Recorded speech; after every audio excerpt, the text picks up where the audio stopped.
Ladies and gentlemen, welcome to episode 31 of Power Up, your favorite superhero podcast, our favorite superhero show. You can catch the show on youtube.com. So that's the Level Up Show. Level spelled L-V-L every Saturday at 10 a.m. That's good. Or head over to patreon.com. So that's the Level Up Network, and you can catch the show 5 days earlier on Tuesday nights. What do you think about that? Wait, for what do you have to do to get it early? Oh, you just pay $1. One? Or more. But $1 gets you in the door. So all I would need to do. Yeah. Can I just unpack this really quick? Sure. If I give $1 to the Level Up Network's Patreon, I get this show 5 days earlier. That's correct. Why wouldn't I do that? I don't know. A little house cleaning before we get started. Wait, I didn't know we were cleaning today. We kind of fixed the video freezing.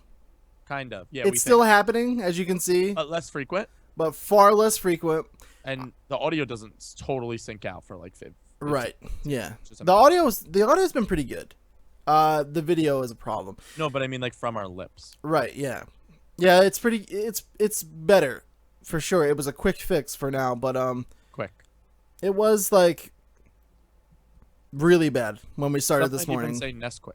And I had a different program to use, but that program worked, but I wasn't able to do our setup the way we like to do it, and I was like, oh, goddamn. So we're making steps here. So hopefully it's a little bit better for you guys this week. I'm going to keep working on it, as always, until we get this 100% fixed, because I'm not satisfied until we have the quality that we want to achieve. I just want to let you guys know Gene doesn't sleep. Not much, but a little bit. Oh, never mind. Dean sleeps. I sleep a little bit. Yeah. I think we covered the intro, right? Yeah. So what's up with you, sir? How are you this week? I'm pretty good, man. I had a long week. Long weekend. As we mentioned last episode, my grandfather did pass away, so I had the funeral on Saturday. That was super sad, but it was super nice because my sisters came home, so I got to see them. I haven't seen my one sister since she moved out in September. She moved to Colorado, so her and my sister Deanna, who lives in California, they came home. As crazy as death is in life, I feel like it kind of makes you closer in a way to the people that you care about. Does that make sense? 100%. Yeah. So I'm happy you could see the positives and the negative. That's why I like you as my friend. I appreciate that. Yeah, it was nice, but just spending time. We went out to like a nice big lunch at this Italian place afterwards, and we hung out. My mom, also the first time in my life that my father, my stepmom, my mother, and her husband were all in the same place at the same time, because they of course went because my dad knew my grandfather forever. Like for how long? They were married for like 20. That's what I mean. 25 years, 26 years, something like that. So was it civil? It was super nice. They were super. Awesome. Everyone was super nice. They hugged and everything. I love that. Nice. It was really nice. Not to get too personal, but that was like probably the highlight of my weekend, because that's never happened. Yeah, that's a really cool. Other than that, I watched a lot of Daredevil. I was trying to pace myself, and like, this is what I thought you were gonna tell me, and then I get a text from this kid, and he goes, I have 2 episodes left. I'm like, what? The way they've caught on to the fact that like people binge watch, and they're taking advantage of it by ending every fucking episode on a cliffhanger. You're like, shit, I gotta keep watching. Yeah. It's so good. You know what I've been doing? You know what I've been doing? What? I've been finishing an episode, watching 10 minutes of the next episode, and then ending when the scene transitions. Oh, you're smart. Isn't that smart? I'm only 2 episodes in. You know what though? I'm okay with it, because we have the final week of the Trophy Wars, the thing we do on the Level Up Show, if you guys are unfamiliar. So that's going to take up a lot of time this week. And then Batman v Superman is this week. That's true. Of course. So I'm okay with it. I will miss it when it's gone, because I'll save it for the top of the week. We're talking Daredevil's going to be a top of the week. Spoilers. But God damn it. It's good. It's really good. I'm very, very happy that this happened in my life. So cheers to Daredevil, ladies. Cheers to Daredevil is goddamn right. They did a beautiful job. As you have a Spider-Man mug, and I have a shop. My tea is very good this morning. Oh, and by very good, I mean very bad. Oh, yeah, I know. I use opposite adjectives. But Dean, you know what I'm excited about? What are you excited about, Greg? We have a segment on the show that like I like to sing about, like kind of, but we do? I think it's called TV Talk for 2. TV Talk for 2. We only had one show this week though, and that was Supergirl. This was the best episode of the show so far since it's been on television. All right. Our girl Kara got affected by a little bit of the red kryptonite this week. And if those of you who are unfamiliar with the Superman universe, red kryptonite changes your personality. It kind of turns you into the opposite of what you are. So we got to see Supergirl. The episode was appropriately named Falling. It was kind of like her falling from grace, where she kind of turned on everybody. She had no filter in saying what she felt about everybody she was friends with. Dirty bitch. It was literally should have been called Dirty Bitch. Supergirl, Dirty Bitch. No, but it was my favorite episode by far of the whole series so far. She kind of turned into a villain. The city kind of turned on her. They got scared of her for the first time, kind of where like Batman vs Superman the movie's going, where it's like, can we trust this alien? Like, this is the first time they saw her as like something other than human. And it really dove into who Supergirl is as a character. And I loved it. This is one of my favorite shows on television. That's awesome. And it just keep getting better. I'm so glad it was good. The crossover is next week. The Flash comes back this week, correct? Correct, yeah. That's the best news I've ever heard. I'm so fucking excited for the Flash to come back. I'm very excited for the Flash to come back. And then I'm excited. I'm going to have Supergirl and the Flash. And then I'm going to have the Flash. That's crazy. It's a big week, man. It's a very big week. We got all these our super friends coming back on TV. Batman v Superman. Yep. I'm excited about that Batman v Superman. I am. It's You're wearing a shirt. I am, yeah.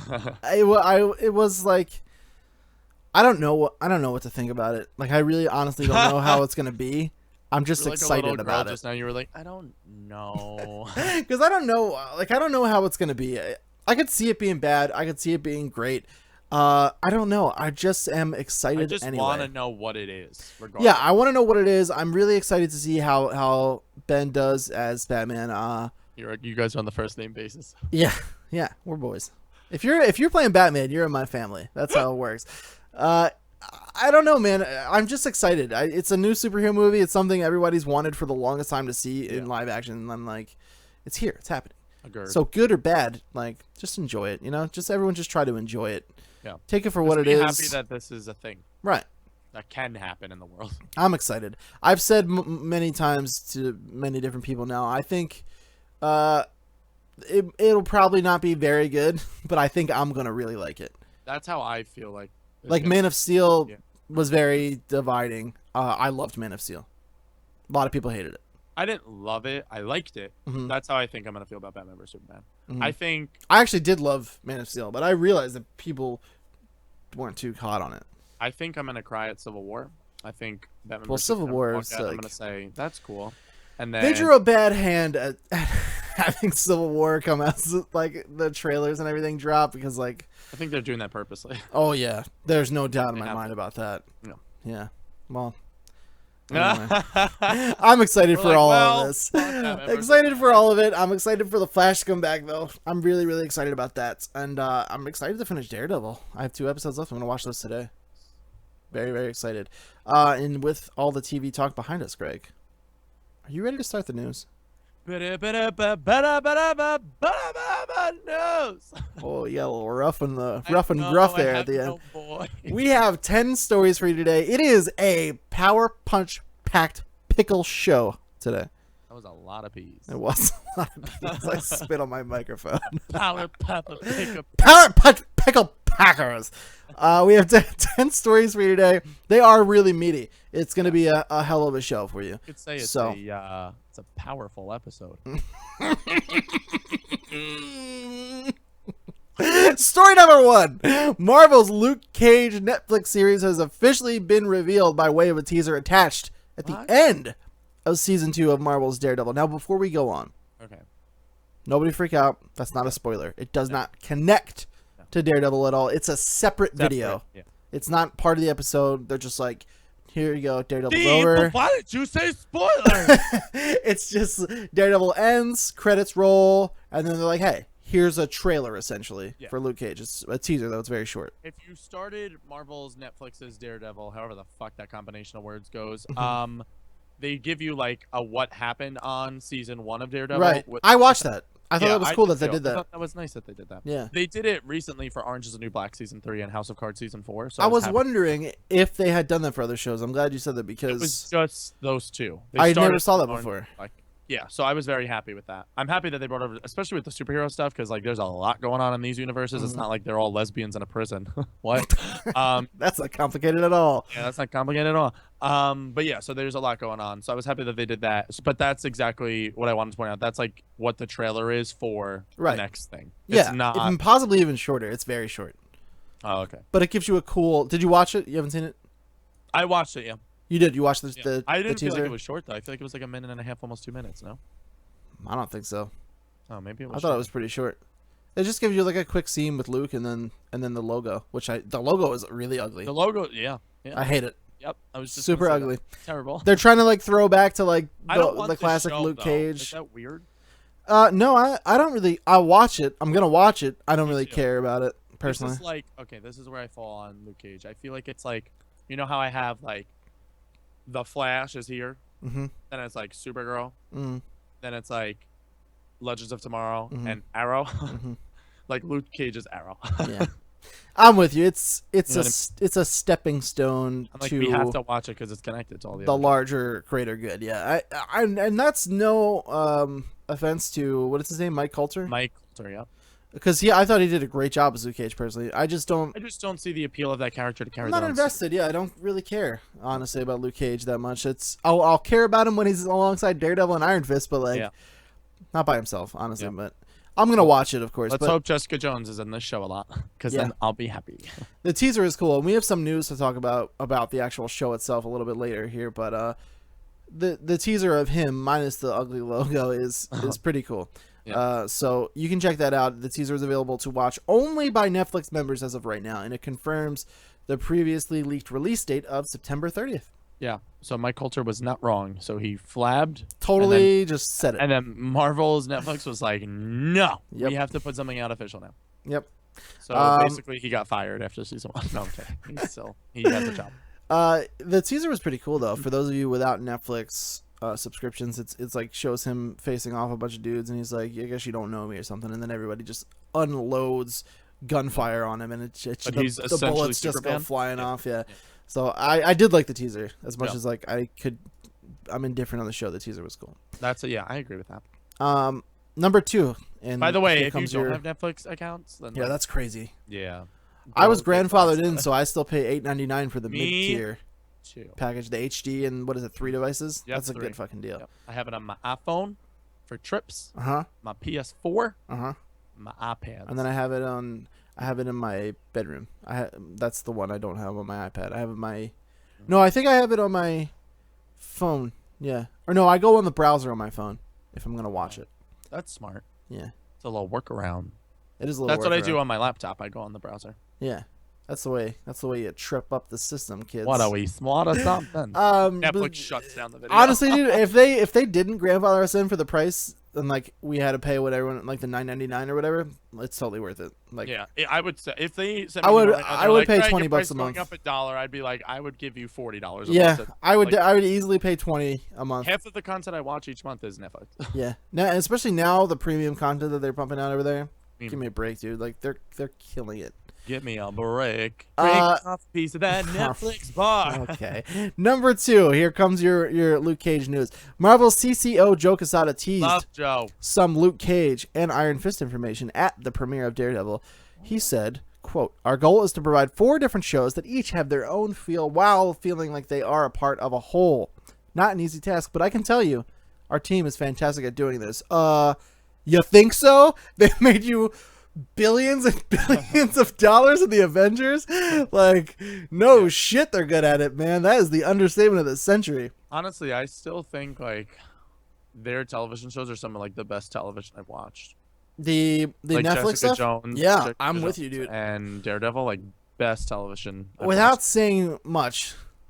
Like Daredevil season 2 was one of my favorite seasons of TV ever. That's crazy. It's fucking awesome. I'm gonna be so sad if you're underwhelmed by it, because like I am a little bit underwhelmed, but super invested. Do you watch 1 episode so far, right? I watched 2. You watched 2. Yeah. Oh, you're at the best part. You're at the epicenter of I know. the Everyone shitstorm. keeps telling me 3 and 4 are the best episodes of television, which is how it was the first season too. Yeah. Well, I'm gonna save it because I have so much to say. where are we at? Not anything. Yeah, okay. Quesada went on to say Iron Fist is still in the early stages, so he's reluctant to say more. On the Luke Cage front, Quesada teased that they're not locking themselves into just Hell's Kitchen, which I like. I like that a lot. He said to expect a different tone, feel, and sound to the show.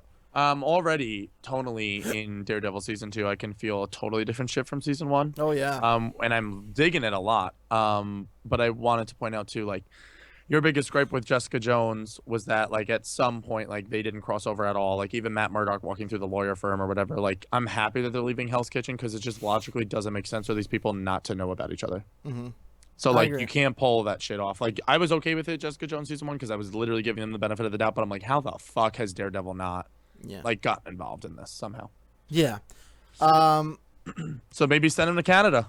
Yeah. I think that is a problem. I think they need to start interweaving those threads if you guys really want to build it in the this movies. universe. I don't know why they don't. Yeah, it's not a big deal. Like, one scene here and there, like, why not? Yeah. You have access to the properties. You guys are Just all doing the mention same the thing in names, the you know same what I mean? cities. It's weird. So there's that. We'll have more news about that, I'm sure, soon. Seems like Netflix is not showing any signs of slowing down here. Yeah, love them. Number 3. James Gunn has revealed a thumbnail sketched himself from Guardians of the Galaxy Volume 2 while telling fans that scene in the sketch had just been shot.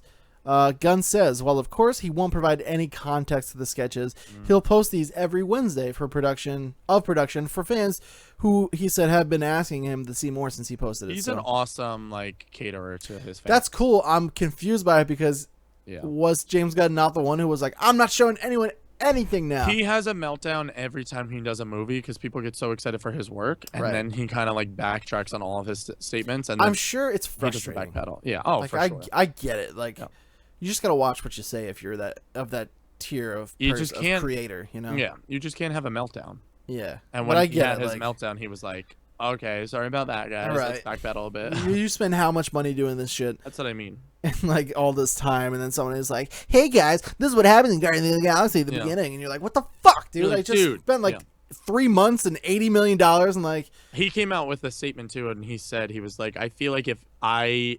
Not spoil anything, but he's like, I feel like if I leak stuff through my own whatnot, like, people don't think they can go searching for that same information, and then God forbid they find something even bigger. Right. Which I think is smart. Yeah, I agree. But here's the sketch. It's Groot. It's really funny. I love that he sketches these by himself. I like the Yeah, nobody knows. He obviously, like he said, he's not telling anybody what this is. Some people are saying this is maybe a flashback to when Baby Groot first meets Rocket as a raccoon before he was, like, experimented on. Oh, maybe. If they showed that, I think that would be really cool. I think it would be hysterical, that scene. Yeah, it will be funny, yeah. I'm still thinking Baby Groot, we're going to see him kind of grow up in the second film. That would be cool. And I'm thinking, like, this is maybe him taking out one of the baddies is how I read it. That would be cool. Yeah. Yeah. It doesn't. Or just, like, messing with the world as they're walking around. He, like, picks up a random alien creature on the planet, and he's like, "What is this, guys?" And they're like, "Groot." Yeah. I don't think it does. I mean, my first thought wasn't Rocket. Like, that doesn't. Yeah, I didn't think Rocket. It doesn't look like any kind of raccoon to me. Especially because there's no bushy tail. It looks like a platypus. Yeah, I mean, there's, like, ways I could see, like, it's certainly a very rough sketch. So it could be anything, but.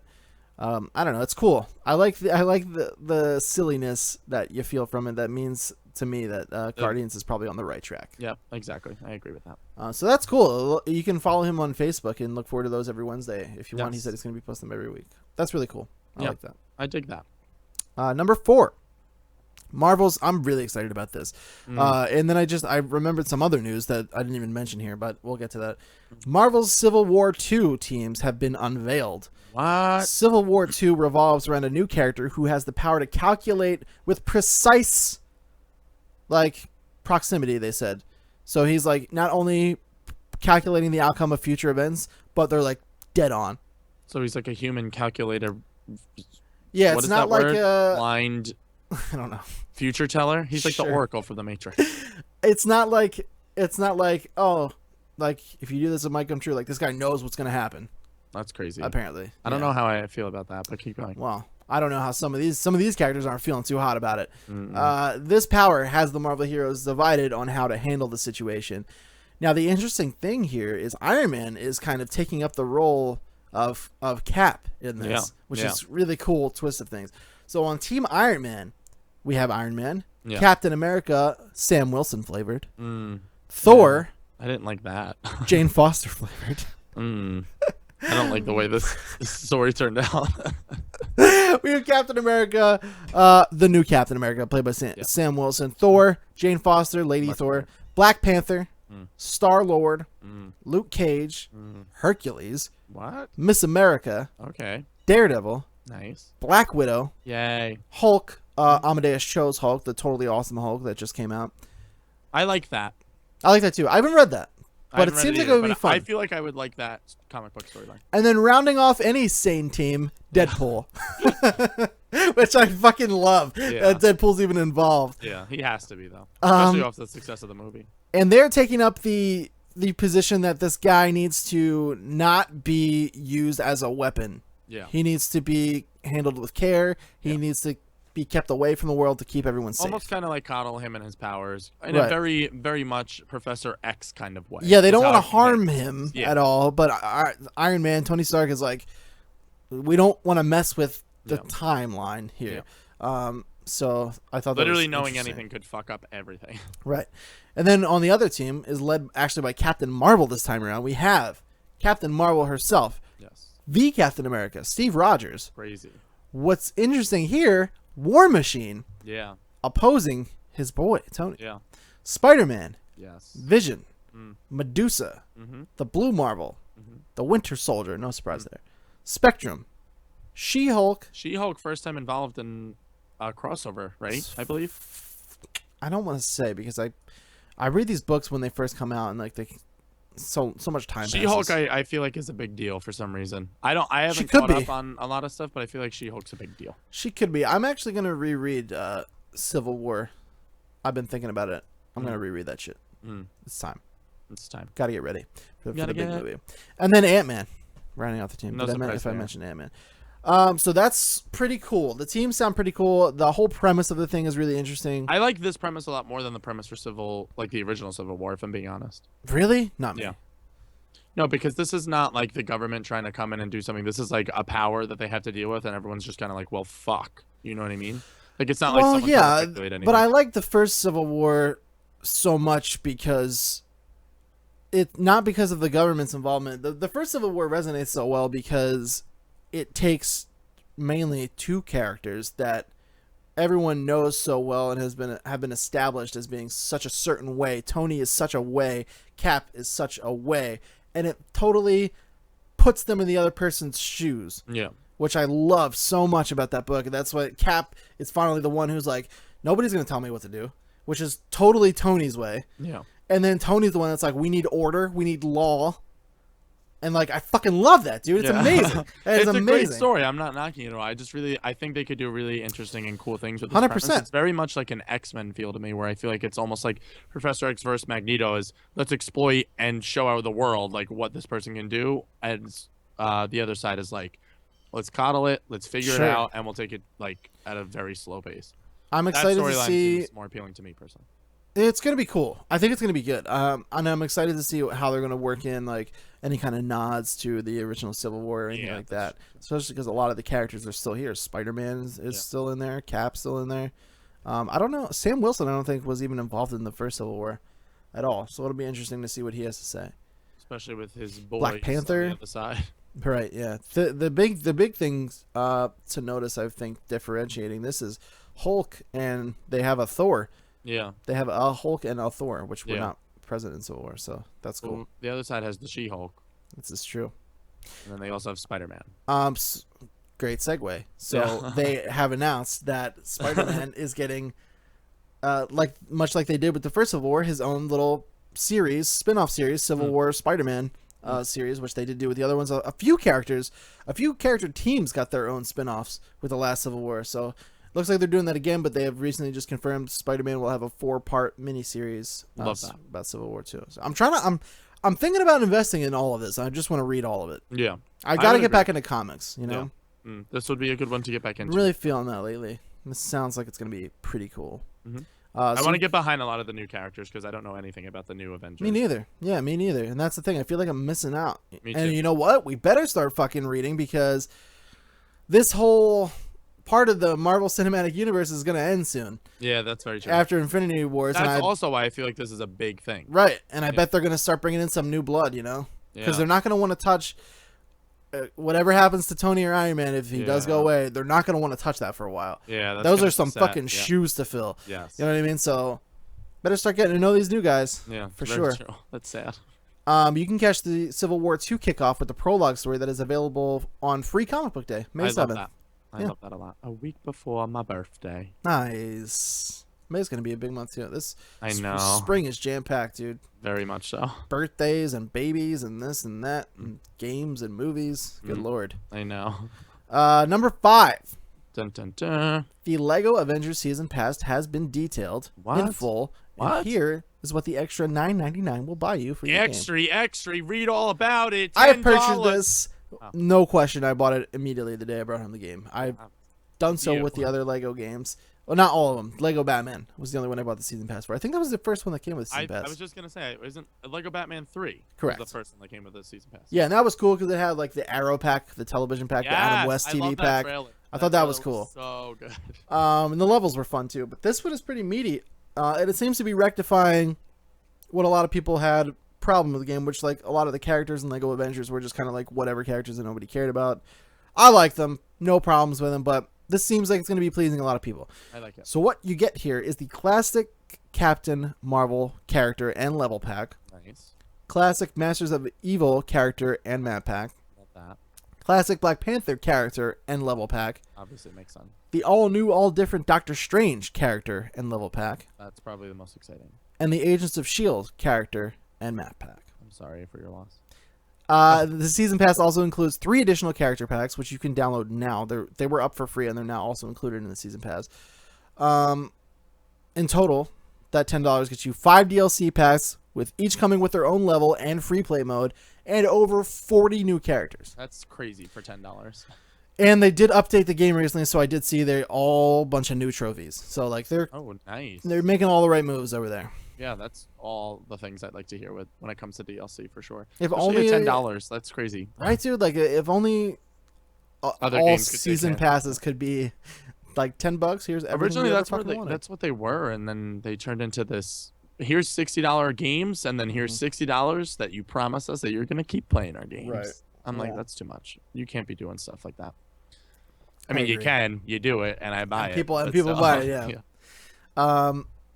But that's exciting. I'm excited to get back in there and play the rest of that stuff. And transitioning over to DC, we have even more gaming news today. How exciting for us! I love that.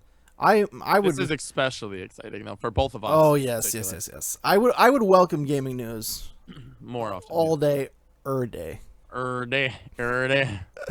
this one is the fucking cake topper here, yes, Greg. This is the cherry, as the kids say, on top of the pancake. Now, some of you may not know, Greg and I are both pretty big Telltale fans. I'm a Telltale aficionado. If you haven't also known, pretty big Batman fan. You like who? The Batman. Batman? Oh, Badminton, the game. Batman. Love Badminton. At the SXSW Games Conference, Telltale Games hosted a panel giving lots of juicy details about their upcoming Batman Telltale game. They said all of the things I wanted to hear and then more. They said the best things. And there's a lot of it, so that's why I didn't even write it down. I have the link up here, though. Yeah, he literally posted a link. It was too much. I was like, I'm not reading all that. It's justifiable, just because it's a lot.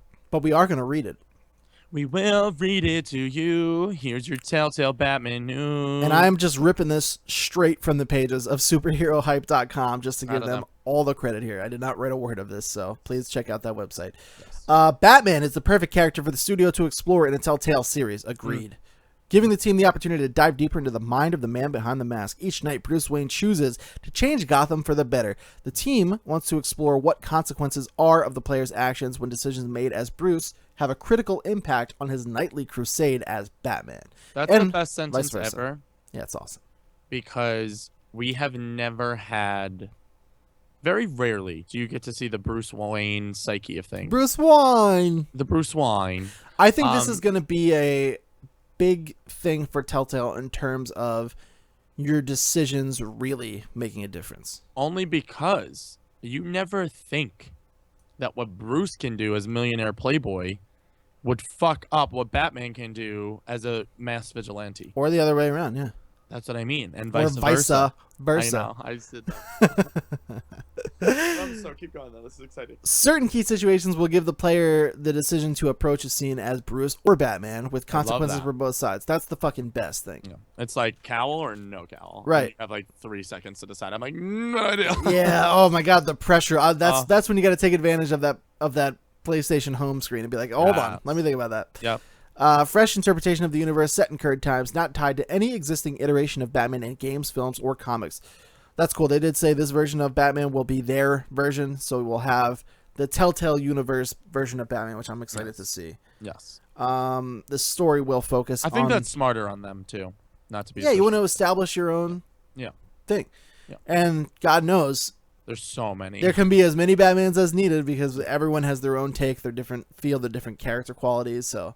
I'm excited to see what they do with theirs. That's awesome. I'm excited to know the voice acting in this game as well. Good point. Yeah, they did not talk about any of that. I'm very, very curious to see what happens there. Yes. I would love to see somebody totally new get a shot. Too. Well, I'm thinking because Telltale likes to keep it in the family a lot with their voice actors. Like they have a very distinct group of people that they use for all of their games. Mm-hmm. Melissa Hutchinson. Mm-hmm. Oh my God, I always forget the Hulu guy's name. Dave Fennoy. Fennoy, thank you. Interesting point. Dave Fennoy is actually already a member of the Bat universe. He played in Lucius Fox in Arkham Knight. Mm-hmm. I was just gonna say that. So that's interesting there because maybe I'm sure they'll get him involved in some way. I could just see them keeping it in the family again this time around. Who do you think? You think someone? I don't think someone already in Telltale Universe will play Batman though. I think they're gonna get an outsider for him. Batman probably, but like you already have Troy Baker who does a lot of their games. Joker potentially. If the Joker's in there, you got to assume Troy's going to get the Joker, right? You would have to hope because he was the phenomenal job. If Mark Hamill, God willing, I mean, not God willing, God forbid, ever decides to really stop doing it, like, hit up Troy. Yeah, he's fucking awesome as the Joker. He nailed it. So that's totally a possibility. That's a really good point. But I wonder, I hope they do get someone different for Batman, personally.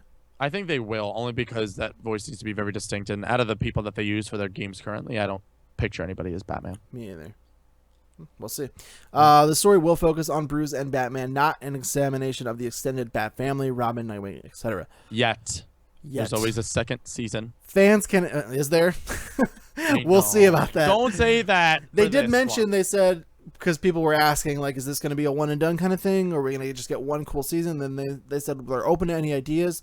They're going to put this out and finish it and do the best they can. They want to see the reception of it first before they make any promises. So I still don't think we're not seeing... That was a very confusing sentence. I still think we're going to see a Barbara Gordon, a Dick Grayson, maybe even like the Flying Graysons. Like, I think you're going to see... you're going to see some stuff. That's going to be in the world. Sure.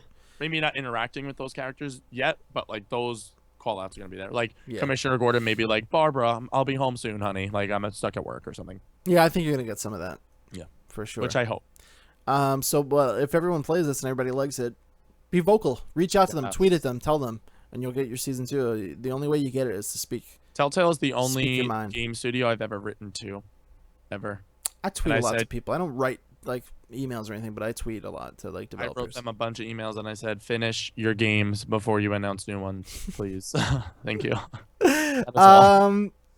To wrap it up, fans can expect certain series staples such as Alfred Pennyworth, Vicky Vale, James Gordon, Renee Montoya. Telltale is looking to keep the villains more tightly under wraps until closer to the premiere. There will be multiple villains, they confirmed. I like that. Certain characters will have a deeply personal relationship with Bruce in his private life, and decisions made as Bruce or Batman will affect their paths towards corruption or redemption.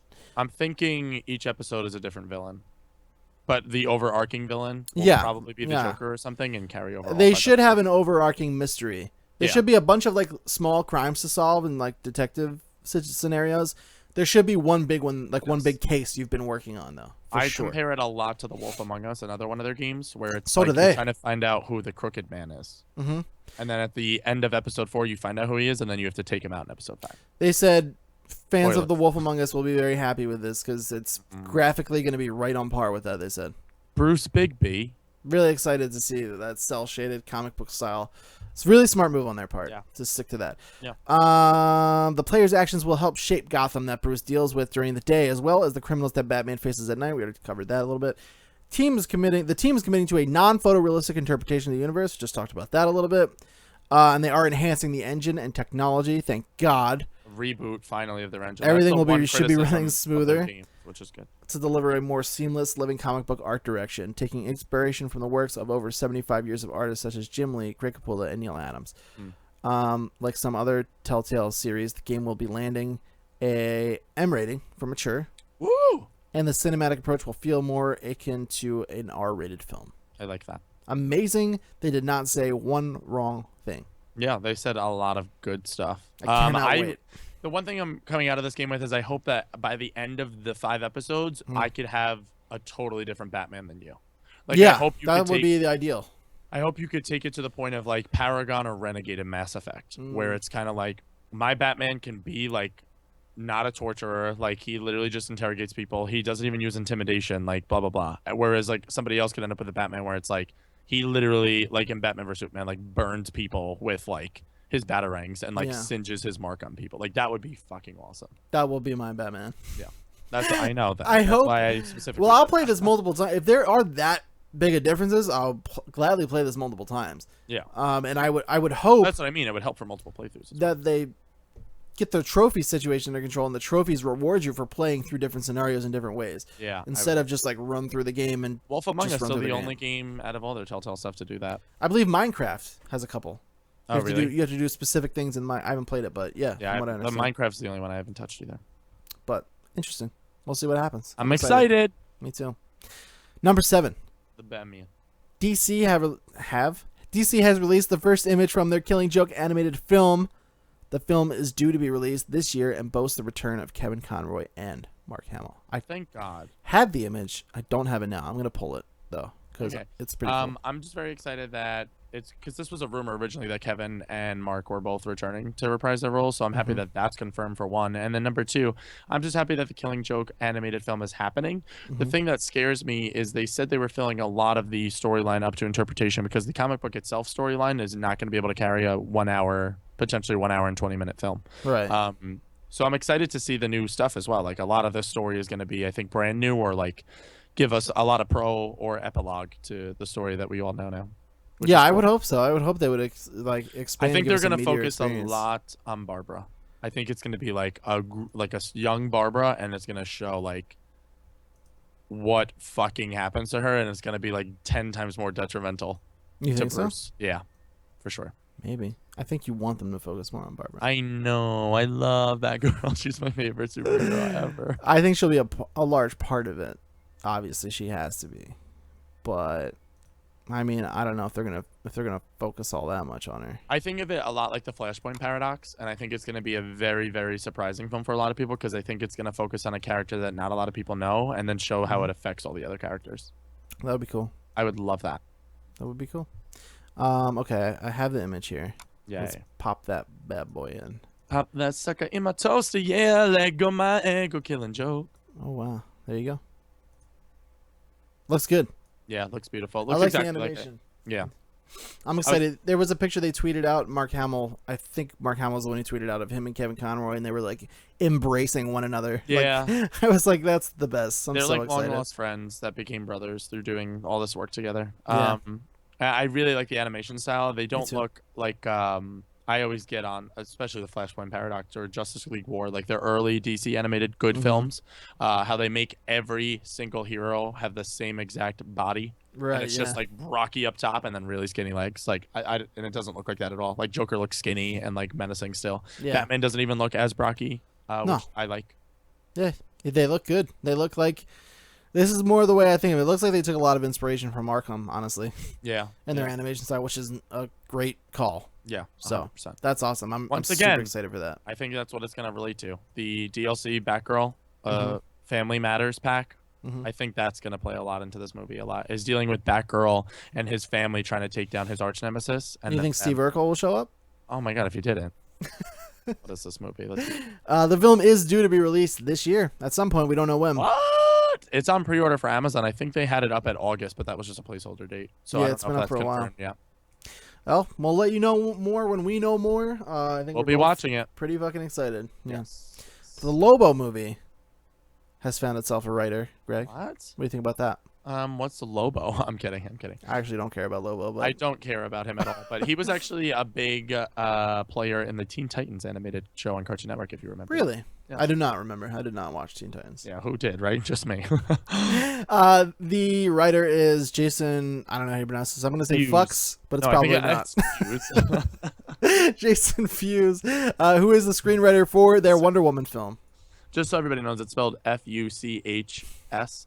So Jason that's Fuchs? why he went. Fuchs? I'm gonna say Jason Fox. One Jason Fuchs?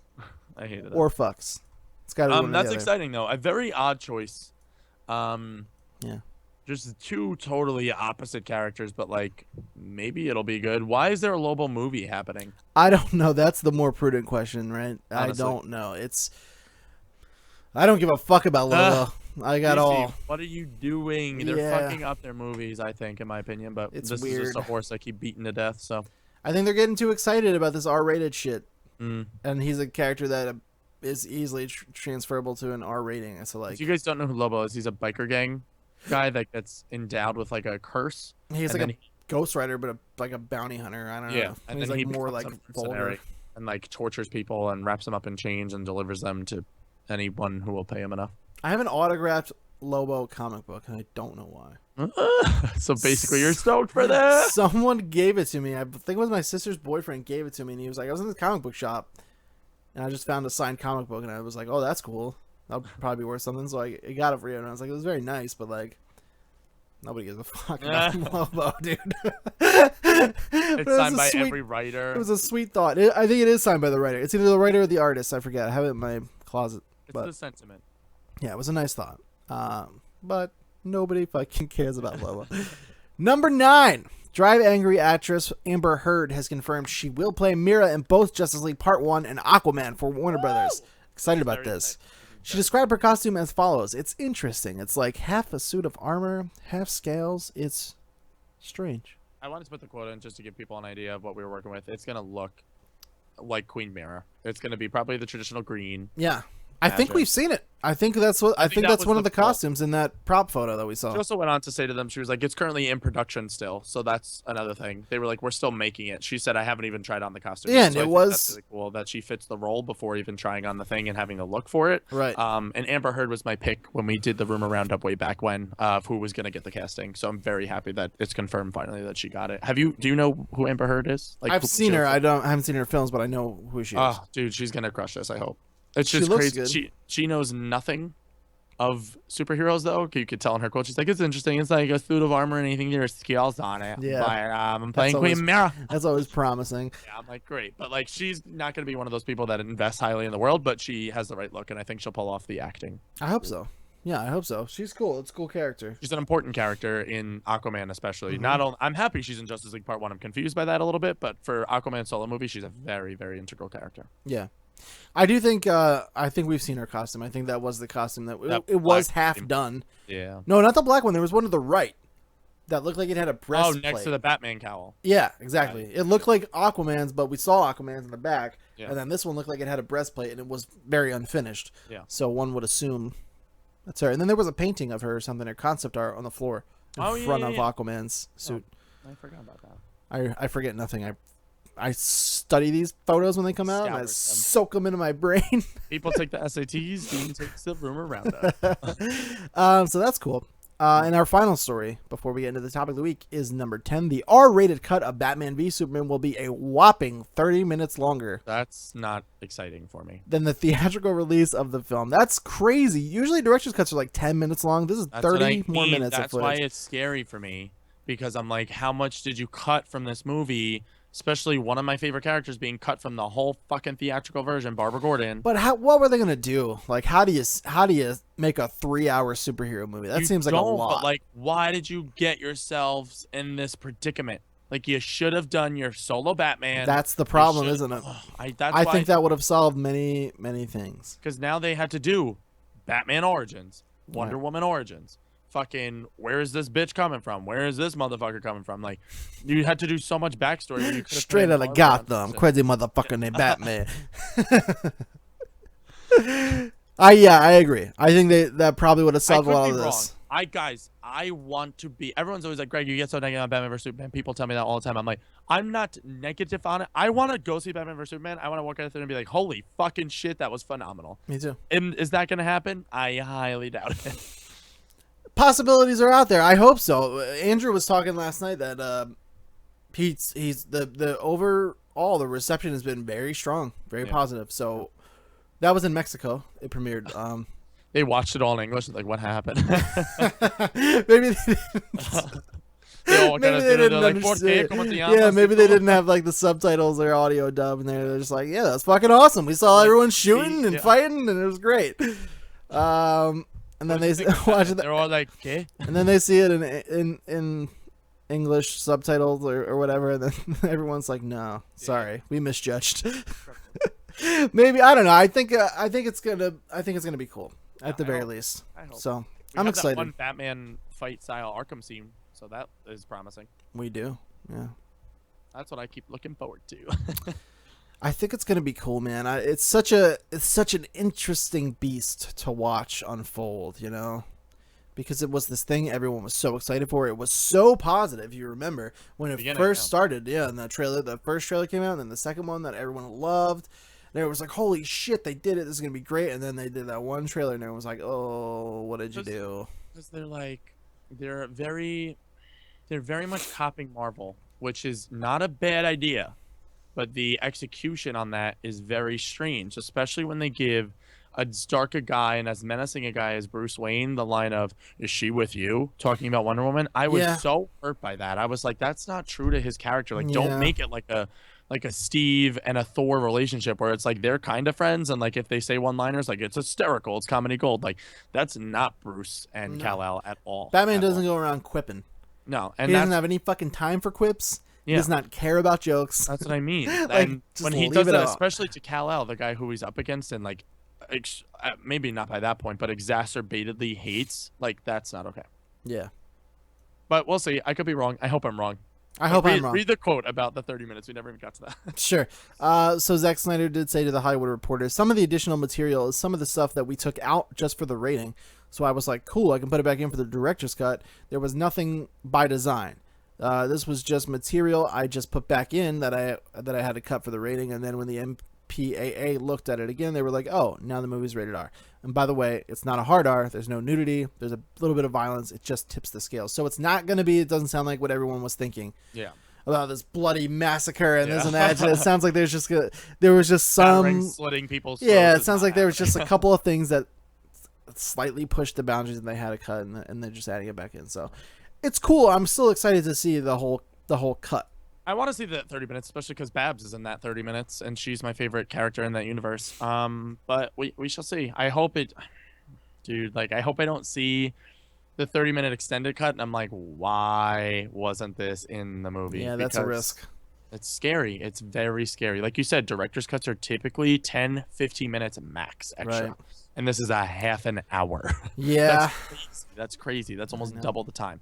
You know how much you can get done talking about in 1 minute? That could be like 7 different scenes. Yeah, in a movie, a half hour is like a lifetime. Yeah. Like, you get a lot done. Yeah, you're right. It's a good point. I try. We'll see. We'll see what happens. I am excited for that Blu-ray. Like we said a million times, I'm more excited about this goddamn Blu-ray. I know. At this point, like, just fuck it. Just put the Blu-ray in the. You were 100% right. Stores, when you said they should have waited to share all of this news until after the movie premiered. Yeah, I agree.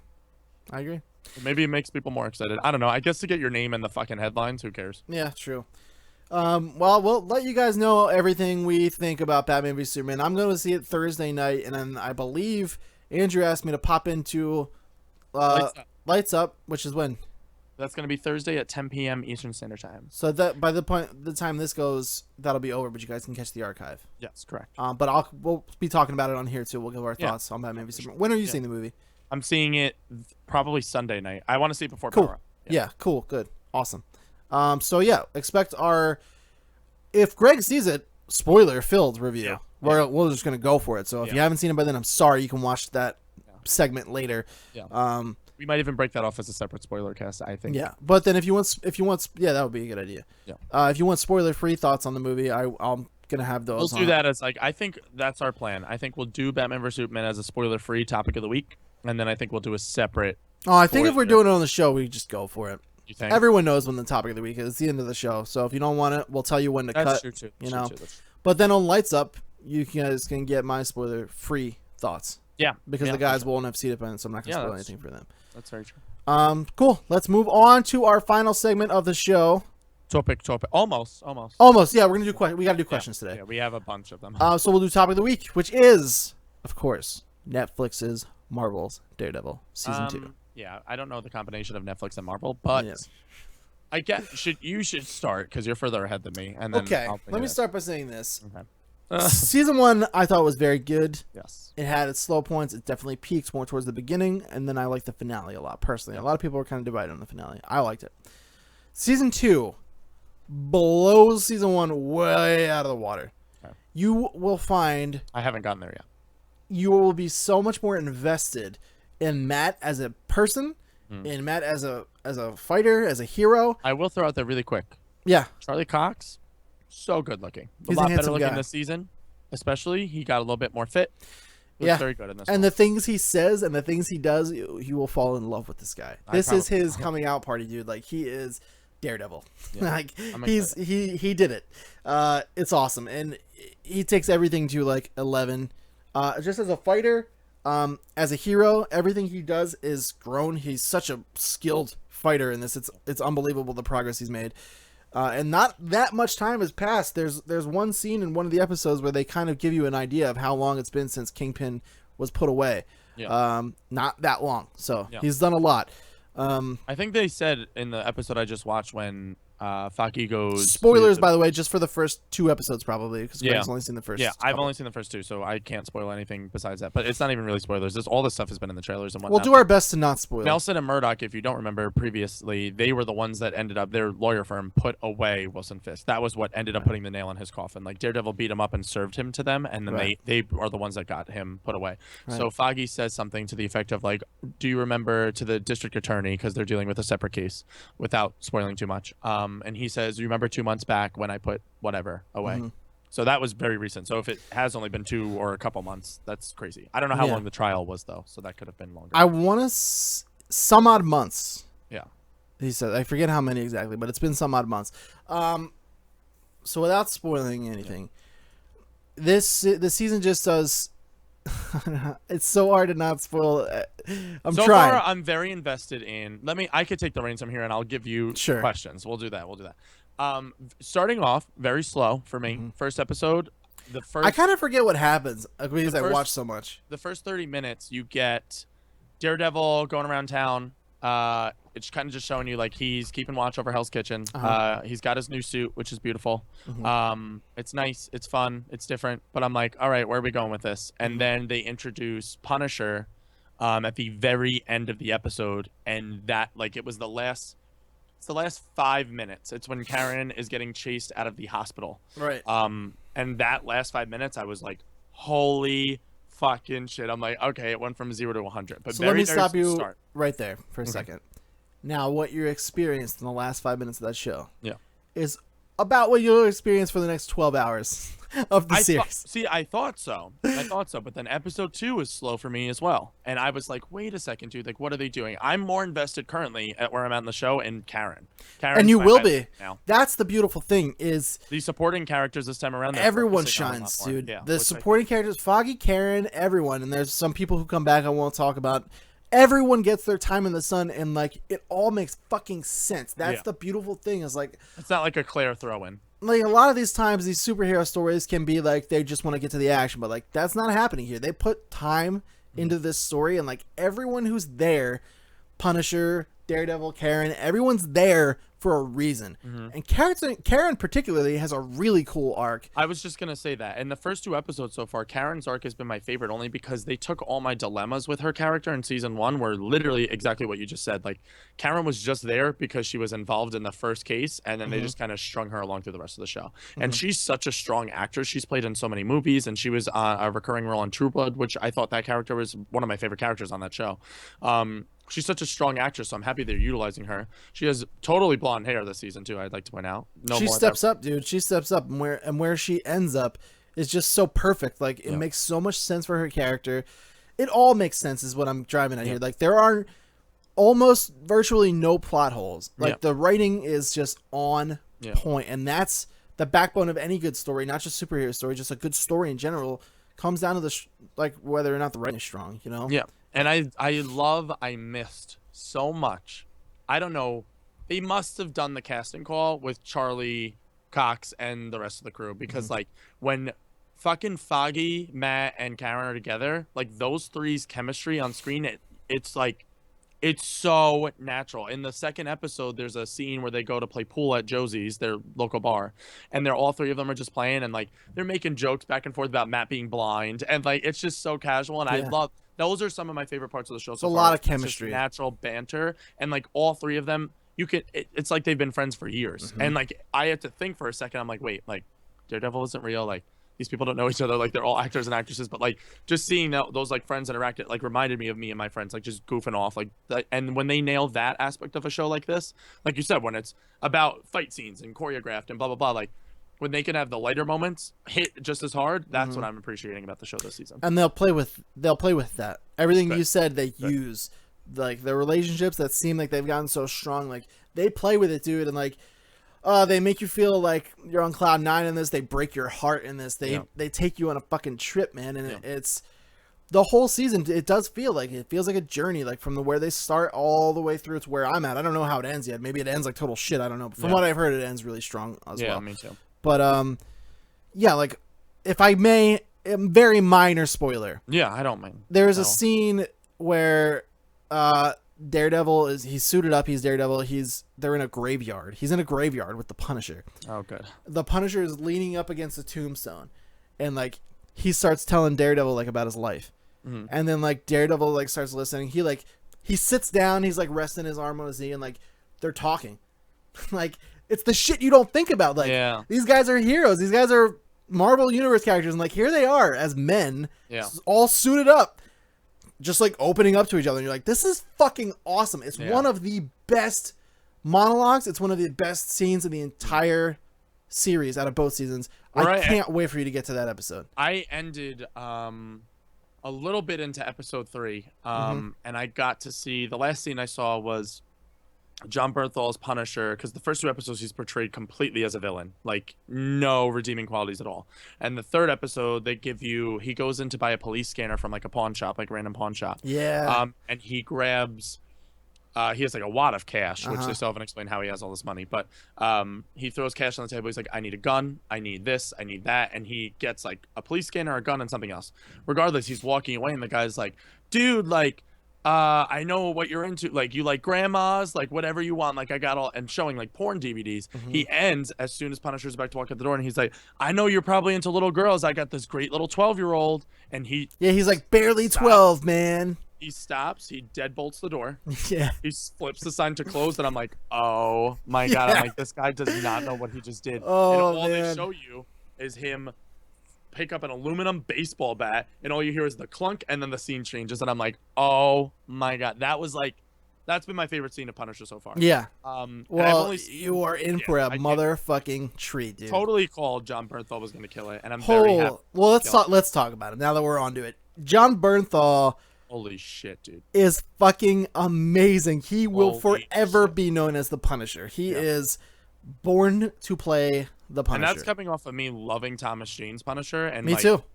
John Bernthal blows his out of the water. John Bernthal is the Punisher. Karen is in, I believe it's the end of episode 1. I know I've only seen like 2 and like a little bit of 3, but like they all still are blurring. I believe it's the end of episode 1 though. And he walks into the hospital, and it's the first time you see him.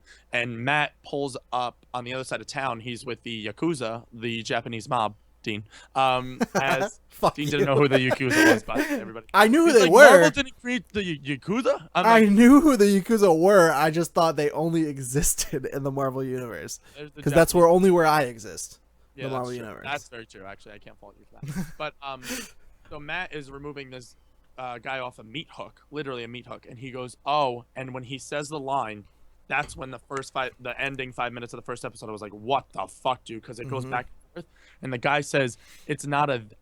Matt goes, "Tell me where they are," and he goes, "It's not a they, it's a him." And then they show you just the boots walking down the hospital. I'm like, no, it's the first episode that he's coming in. Yeah. And then he has a double-barreled shotgun.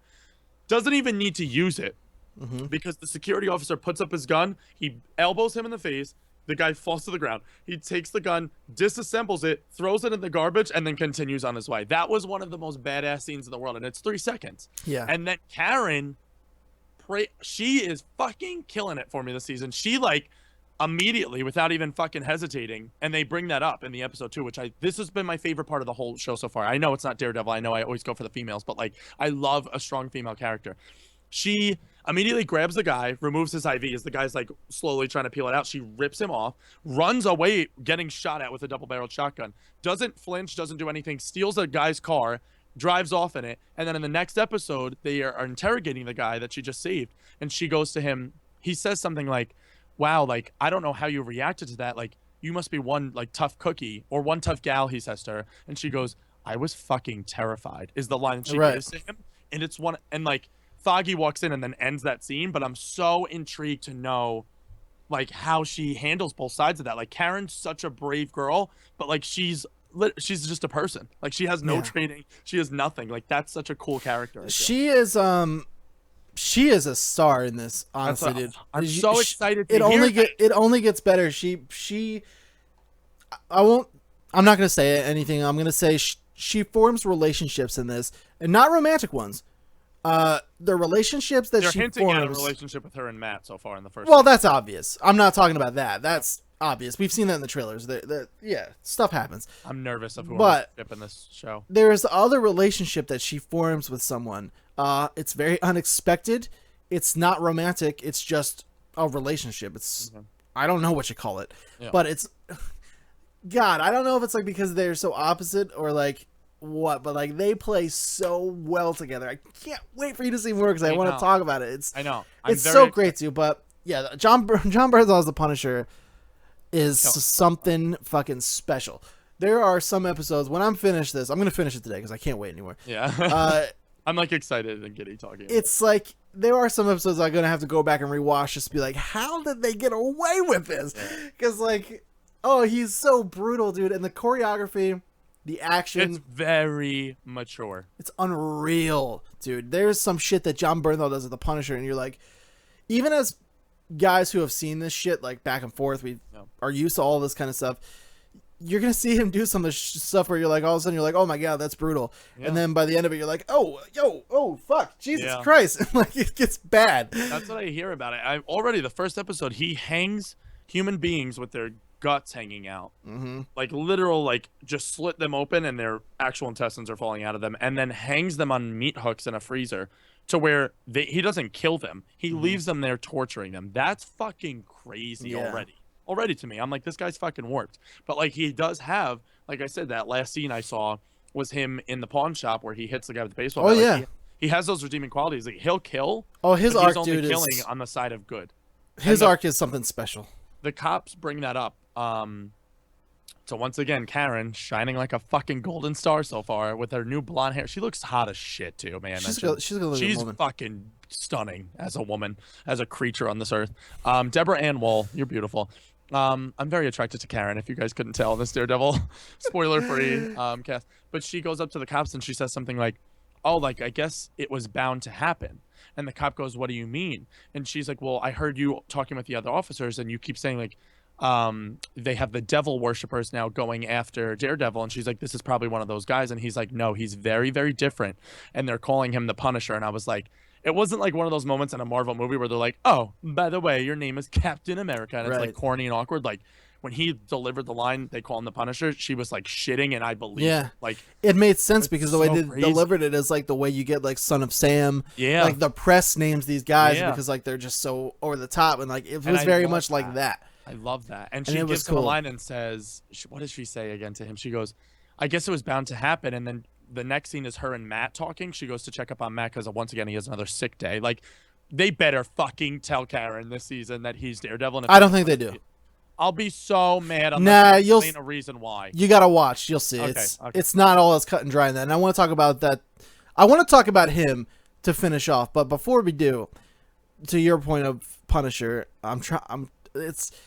there's the one scene finally, and he's like, he says it finally, and like they're getting him all riled up, and finally John Berthol's like, you people call me the Punisher? And he's like, here I am. And then it fucking goes off, dude. And you're like, oh my God. Yeah. It's amazing. It's I'm so so good. excited to keep watching. It's so good. I'm hooked in. And like I said, I'm not like the biggest fan of the first 2 episodes and 20 minutes in, but like they're solid, like for sure. Like I'd rate them like 8s, but they're nowhere near like anything insane so far. Like the reason why I love, and you could probably attest to this watching more of it than me, the reason why I love Jessica Jones so much more than Daredevil season 1 is because the character arcs that those people take are so drastic from beginning of that show to the end of that show. Like Jessica Jones, you're like, oh, she's a drunk alcoholic, but like the way you find out why she cares about people and why she's so twisted and warped is so crazy to me. Yeah. Even with her villain, like the Purple Man, like Kilgrave is so terrifying because like you find out why he's so crazy, and it's like I kind of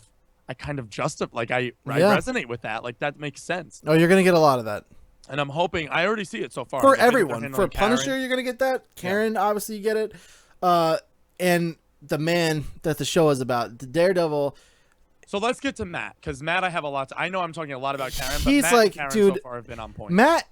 Charlie Cox brought it, dude. He's like, it's not one of those things where you're like, oh, he's just like the typical here. Like there's things he does and there's choices they make where it's like, fuck, like I forgot he's Catholic. Like there's moments before he goes to like just destroy someone, like he gets down on one knee and like praise, and you're like, oh, that's so fucking interesting. Like this dude's beating criminals to a pulp in the dead of night, but he takes time to like pray to God before. One of his best scenes that I've seen so far, like I said, I've only been 2 episodes in, but first of all, love the sticks he has, throwing him around, totally awesome, bouncing him off walls and shit this season. I'm so happy about that. Secondly, there was a very great imagery shot of resonating with his Catholic faith. He goes after these 3 muggers. I think it's the beginning of episode 1, and he's running around the city, and all you see is him leap off a building, and then you don't see him for the first 10 minutes of the episode, and all you see is these guys running in and out of like kitchens, and they're going all through Hell's Kitchen. The last guy, he ends up taking everybody out, big surprise, and the last guy, he takes a girl hostage off the street corner, and she's like a 14-year-old girl. She's crying hysterical. She's so nervous, and you're like, what the fuck? Like, how is this happening? He walks into like a little side-off church, and he walks in dressed as Daredevil. That was my favorite thing ever. One of the most beautiful shots I've ever seen. Amazing imagery, dude. The devil. The stained glass is on one side. The aisle of the church. Yeah, and the stained glass is on the one side as he's holding the girl, and she's screaming, no, no, no. And then all you see is the black devil. And I'm like, dude, that's one of the most beautiful shots I've ever seen. Yeah, it was some really lit behind. Yeah, oh, dude, some really, really like profound, like evocative imagery in that show. You see Jesus on one side, and then the devil on the other side, and then finally the guy says the best line. He says, "I always knew the devil would come for me. I just didn't know it would still be when I was alive." And he fucking takes him out. I was like, yes, dude, it's awesome. So good. So good. They play on a lot of that, dude. It's awesome, and you see Matt too, like Matt Murdock, not even Daredevil, go through a lot, and it's this season and this show, particularly this season, probably does the best job in my memory of really displaying someone's struggles and like problems with living a dual life. Like by the end of it, like he loses a lot, quite frankly, and like and he does so willingly. And someone approaches him about this later, and they're like, "You're losing everything, dude." And like, you know, like, what are you doing? And like, he's suited up, and he's like, "This is what I have to do." He's like, "It's not all fucking fun." He's like, "You don't."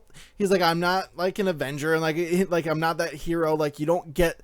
Not everyone gets to like live their life and be the hero." He's like, "I have to make a choice." Essentially, he's like, "This is why I'm alive." He's like, I protect this city. That's what I do. And you're like, fuck. Like, that's brilliant. It's brilliant. His best monologue is to Foggy in episode 2, where he says, out of the 2 episodes I watched, but his best monologue so far for me this season, he has a moment where Foggy's taking him down the road. They're on their way to work to Nelson and Murdoch as lawyers. And he goes, oh, like, why were you out the other day? Like, what was Daredevil up to?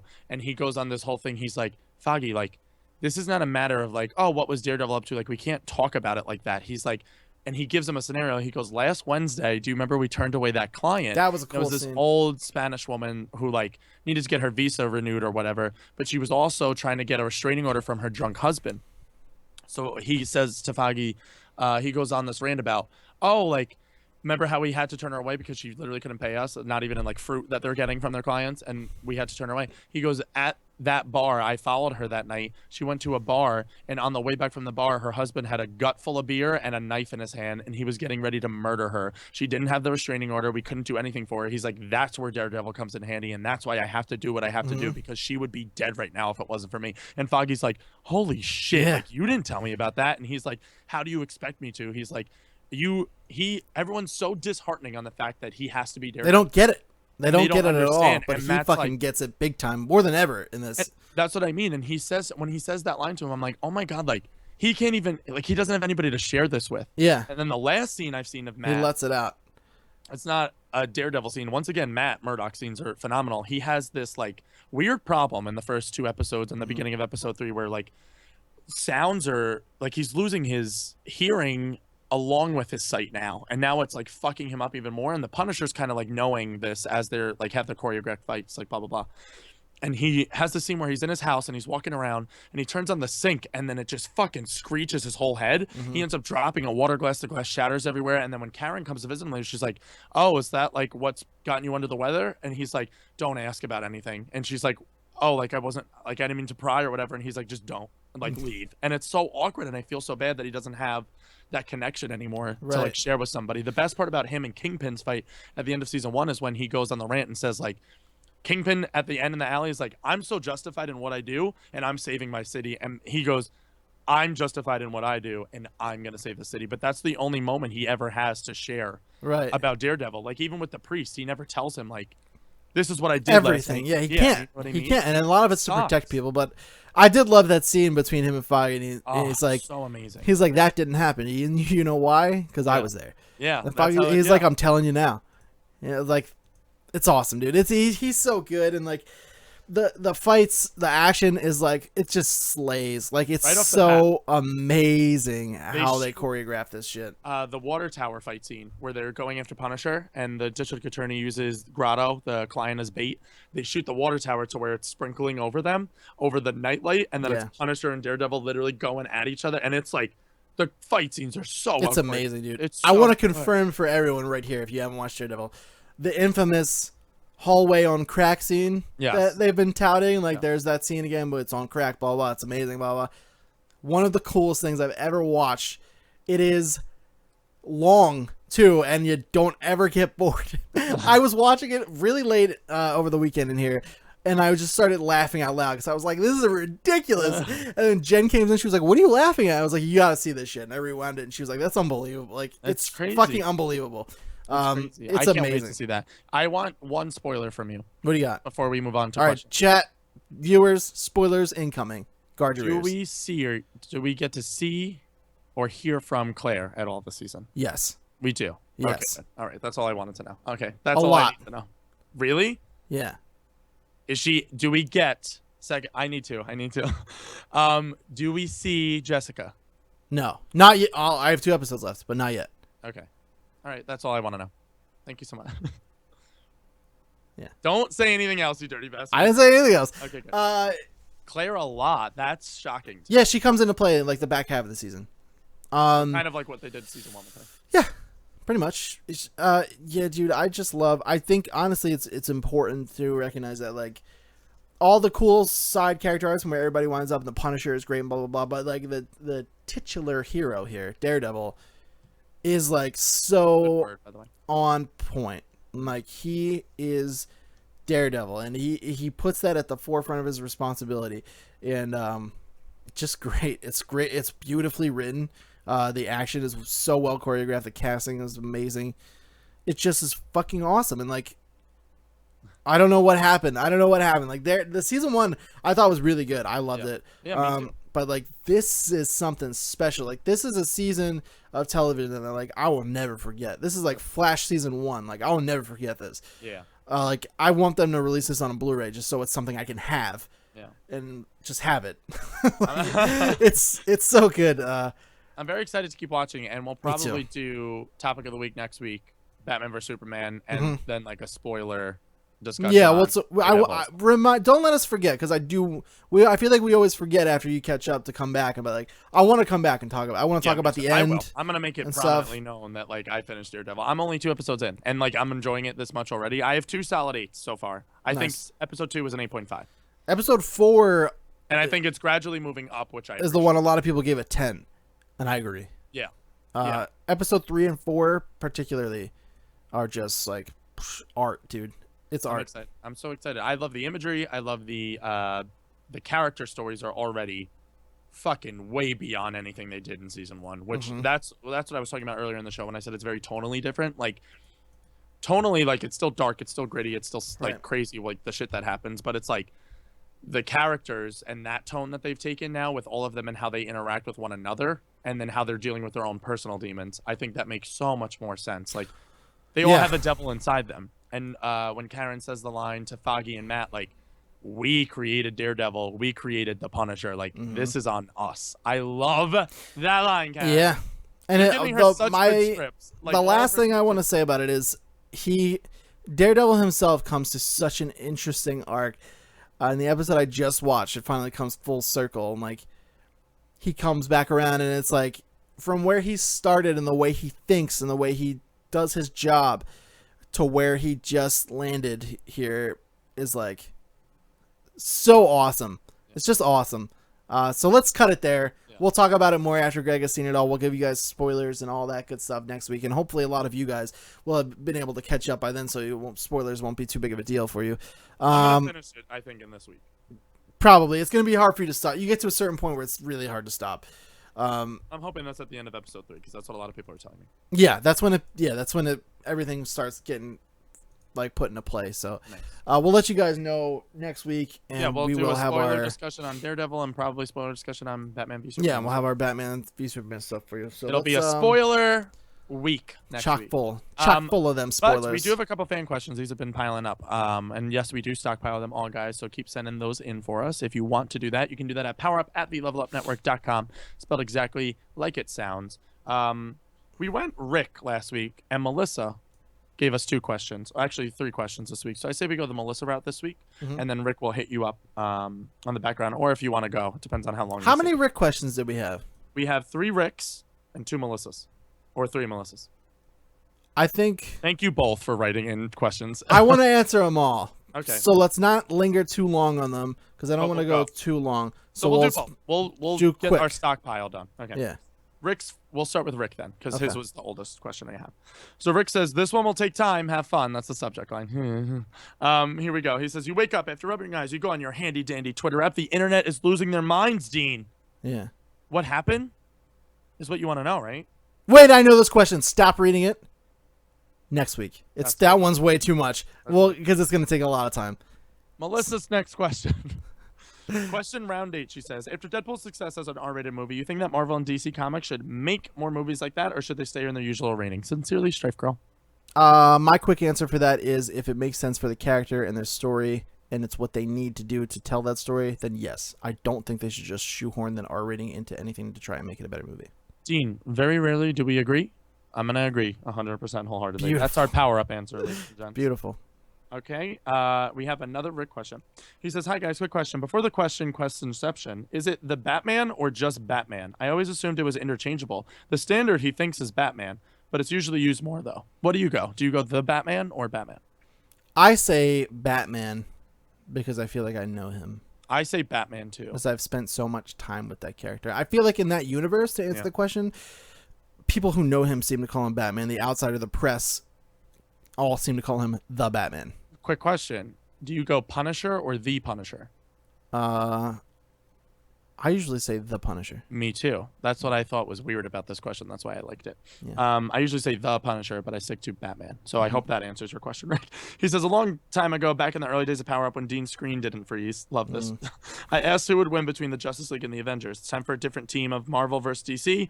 Figuratively, what would happen if the Spider-Verse, Spider-Man, Spider-Gwen, Miles Morales, Spider-Man Noir, and 2099 versus the Bat Family, Batman, Batgirl, Red Hood, Damian, Tim Drake, Robin, and Nightwing. Who do you think would come out on top? We stumped him. We stumped him, Rick. Probably the Spider Family. You think? Yeah, they're way faster. It's just not a matter of speed. Like, some of the people in the Bat Family have guns and stuff, but like, I get it. like the Bat family's super strong and everything, but like I don't know, like the Incredible Hulk couldn't catch Spider-Man. Like he's fast as shit. I'm going Bat family only because I think they would go unprepared. I think they would have a strategic plan, and even though I think this is how I think the battle will go, I think the Spider family would take a lot of the members of the Bat family out, but I don't think anybody's taking down Batman. I think Batman's gonna have batarangs that specifically cut through spider webs, and especially that strength of spider web. I think he's going to be able to plant like batarang bombs, maybe have Batgirl go up on the top and plant those on walls and stuff and places they could stick, blow those up. Here's the thing though, they all have spider sense, so that's kind of a disadvantage for Batman. Batman's always, his big thing is like he's always 5 steps ahead of whoever he's fighting, but Spider-Man can literally see 5 steps ahead like of what's about to happen. It's like go Bat family. It's like a time freeze. A smarter family. That's rude. Smarter than Peter Parker?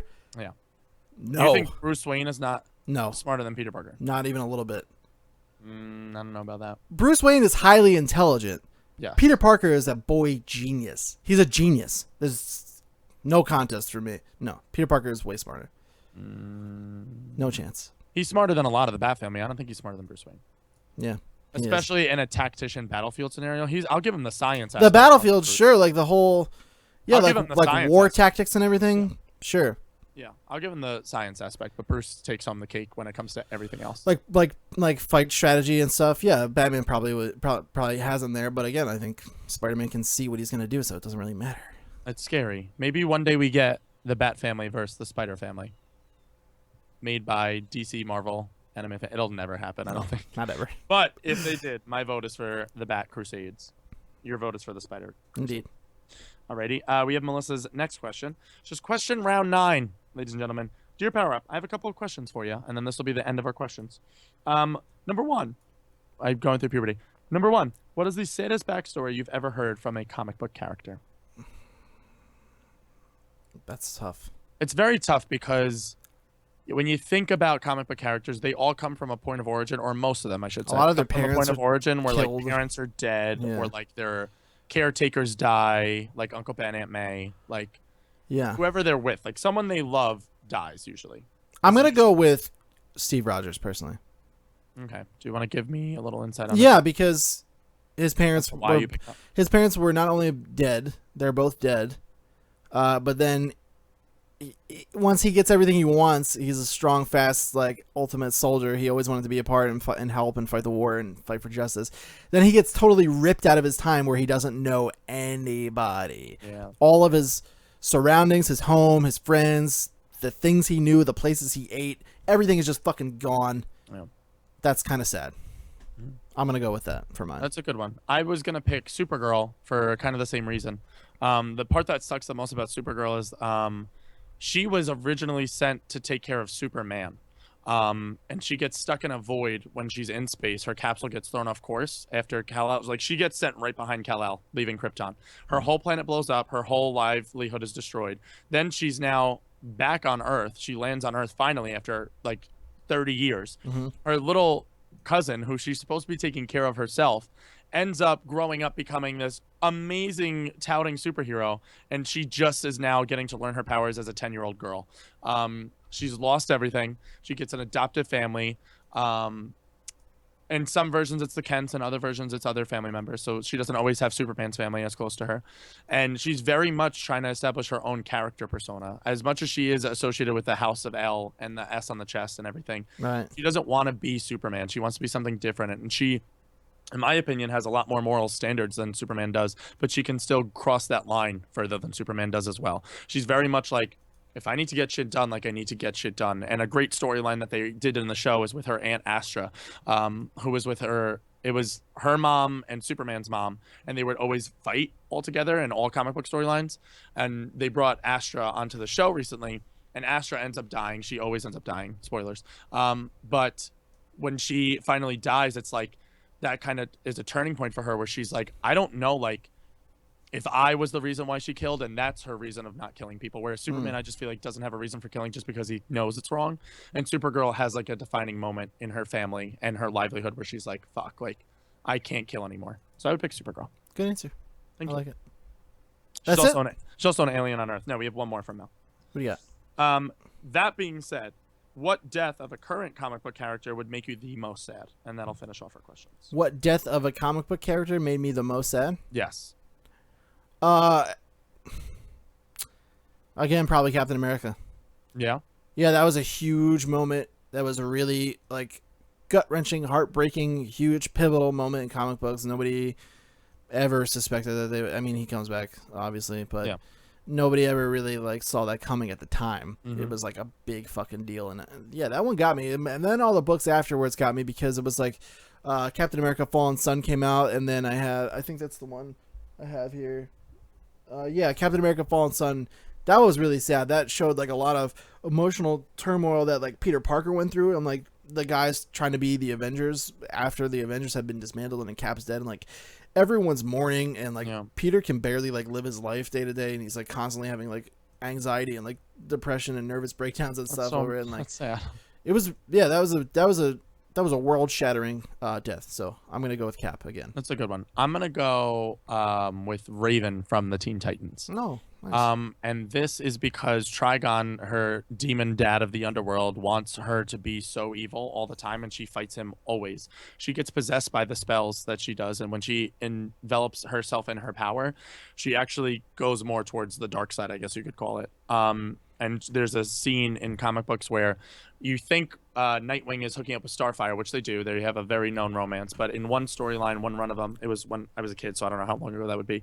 But they had a storyline where Nightwing and Raven kind of bond over like how they both come from very dark pasts, and yet they don't want to be a part of that, but it still defines who they are. Sure. And Raven, through Nightwing's help, ends up sacrificing herself with her powers to stop Trigon from destroying the planet.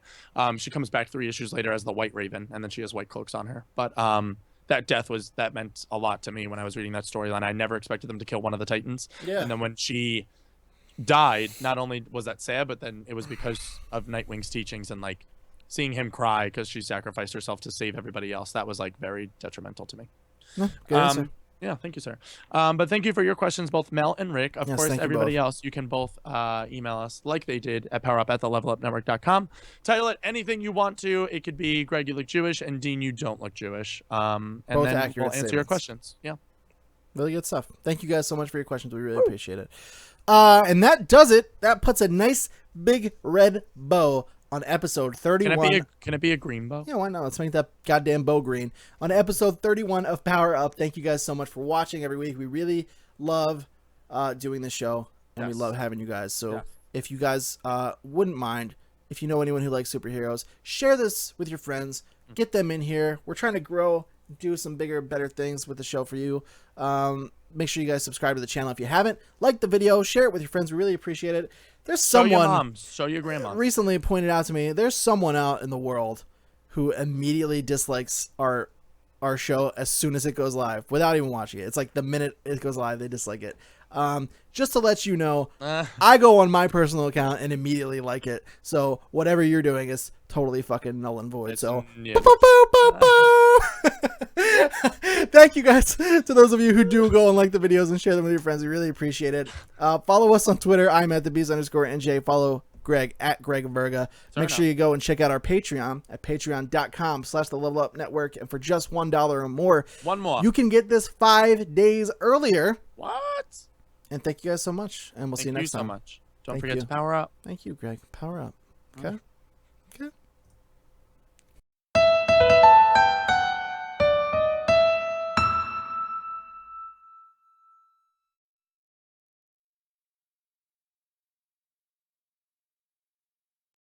Locally record this. Locally. Oh, it's locally recording. What? Why did you use that voice? You know, sometimes when you're doing superhero shows, you decide, like, you sound like an old lady. This is Dane and Greg from the Daily Planet. Oh, hello! Welcome! To your number one stop for all things superheroes. Read all about it. Read all about it. It's like a terrible old ghost woman, and also like an old timey like newsreader like that. I feel like all of my impressions go back to Fran Drescher. A lot of them do, yeah. But like, I need a cigar. To his son, yes. Listen here. Yeah. Let me tell you about the news, see? Oh God! I loved that. All right, here we go.